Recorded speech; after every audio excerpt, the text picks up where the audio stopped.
Hi, I'm Ray. Welcome to Wild Wine Life. Now, tonight I'm sitting back and enjoying a wonderful glass of Cabernet that's aged in oak. And you're wondering, why am I doing that? Well, it's because I enjoy it, and I've always said drink what you enjoy. The other part is I have a very personal affinity towards oak barrels. My great-grandfather had a sawmill and he made two things: barrel staves and railroad ties. So I've taken kind of a personal interest from a geeky standpoint to how oak has an influence in the wine world. Yes, other woods are used, such as acacia, chestnut, redwood, and pine, but tonight we're going to just stay with oak. Now, it's just good old American white oak is what we're going to kind of talk about, and no, don't worry, no trees were harmed, just to be used as a prop for tonight's episode. And these oak trees are turned into these nice barrel staves, and thank you A&K Cooperage for the donation of this barrel stave sample. Now, a good winemaker uses an oak barrel as two things: a reduction pan and a spice rack. And you're wondering, okay, so what's the reduction pan in a oak barrel? Well, I'm sure you've heard of a term called the angel share. The angel share is that little 3 to 5% evaporation rate that you have when you age something in an oak barrel. So if somebody ever says, yes, I went to the winery or I went to the distillery and we got to sample the angel share, you can quietly laugh at them. Please be nice. We all want to play nice in the sandbox. Now, what's the reduction pans? You get more concentrated flavors. The water, the alcohol evaporates out, and you get more aromatics. You get softer tannins for the reds. You get a richer mouthfeel for the whites. It adds a little bit more color as well as that richer mouthfeel.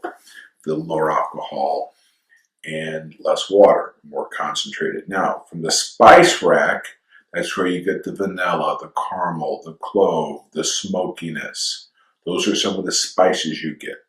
Now, the smaller the oak barrel, no, this is not the size, but it's to kind of give you an idea, is that the smaller the barrel, the more contact you have as far as surface area of wine to oak. So a winemaker might want to speed things up, so they will use smaller barrels so they don't have to age it as long in oak. Or they want that heavy oak flavor, so they will use newer barrels, smaller barrels, and age it longer in oak. Or they could use older barrels that doesn't impart all those heavy spices. And they could go with larger barrels, so you get that reduction effect without the heavy spice. So the fruit of the wine in itself comes out.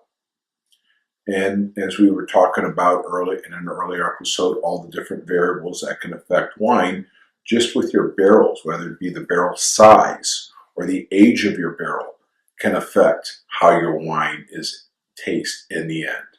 And that's what makes this so much fun. I mean, it's very nice to get that soft richness, those intense flavors, but you don't want to reduce it down so much to where you have a sludge, or you don't want to dump a whole pound of cayenne pepper into your gumbo. You just want to have things that are balanced.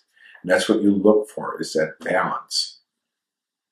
So in the end, please, next time you look at a white oak tree when you're out hiking in the woods, think of it. That might be contributing to your next glass of white or red wine somewhere in the world that you may pop open with that special someone, or just when you're having a meal with yourself or some friends, or just enjoy the fact that Missouri and the United States does have a major influence in wine outside of the growing the grapes.